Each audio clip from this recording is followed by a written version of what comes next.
యజ్ఞోపవీతాన్ని ధరింపజేస్తారు భగవంతుడికి, అమ్మవారికి యోక్త్రాన్ని ధరింపజేస్తారు, ఇద్దరికి కంకణాలు కడతారు.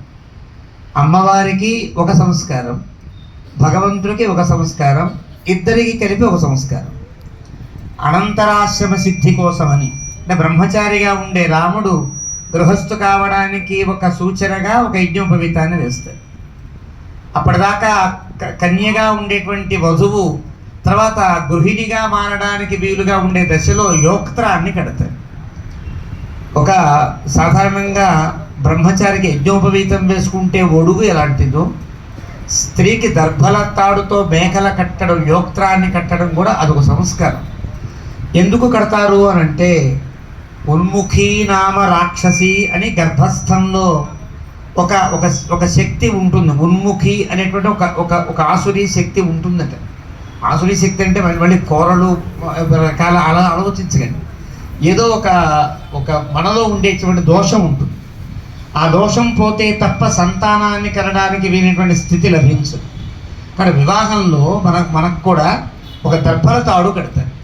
ఆ దర్భల తాడు వల్ల కట్టినందువల్ల కన్యకి కలిగిన గర్భదోషాలన్నీ పోతాయి అని ఒక వైదిక ప్రక్రియ.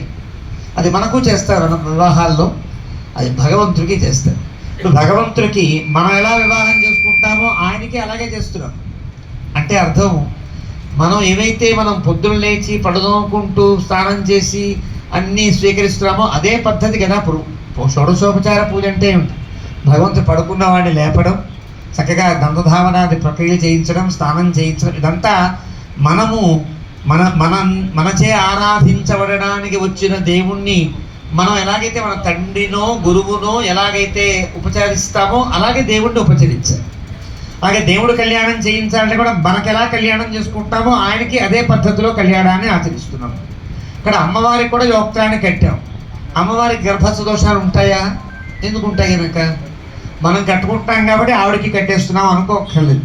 అంటే ఆవిడ గర్భదోషాలు పోవడం అంటే ఆమె యొక్క గర్భం నుండి సకల చరాచర జగత్తంతా వస్తుంది కాబట్టి సకల చరాచర జగత్తులో ఉండే దోషములన్నీ పోవడమే లక్ష్యముగా అమ్మవారికి యోక్త్రాన్ని ధరింపజేస్తారు.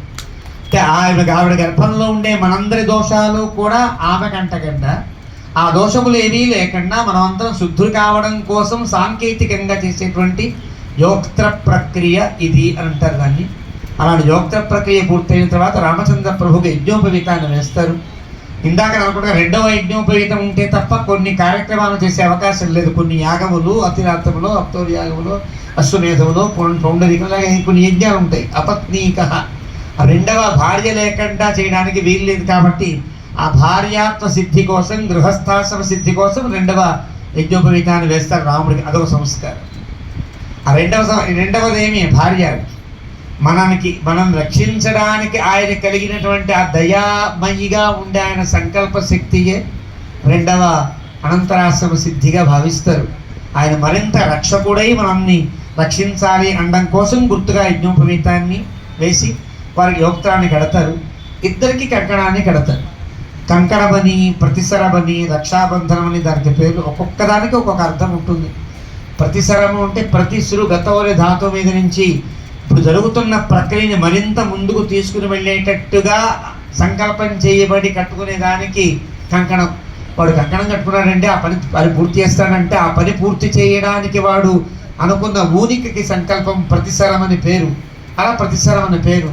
రక్షాబంధనం అంటే మనం రక్షించడానికి వాడు స్వచ్ఛిష్ట మాదృశ కించనత్రాణ బద్ధ కంకణ పాణి అంటామే. రక్షించడం కోసం కంకణం కట్టుకోవడం. కంకణము అంటే అర్థం ఏంటంటే శాస్త్రం చెప్తుంది, కం సుఖం కణయతి కంకణం అని. మనకి సుఖాన్ని కలిగించడం కోసం వాడు కంకణాన్ని ధరిస్తారు. కాబట్టి ఆ కంకణములు, యజ్ఞోపవీతము, యోక్త్రము ఈ మూడింటిని కలిపి పూజించి రామచంద్రమూర్తికి, సీతమ్మ తల్లికి అలంకరింపజేశారు. తర్వాత కార్యక్రమాన్ని వరపూజ.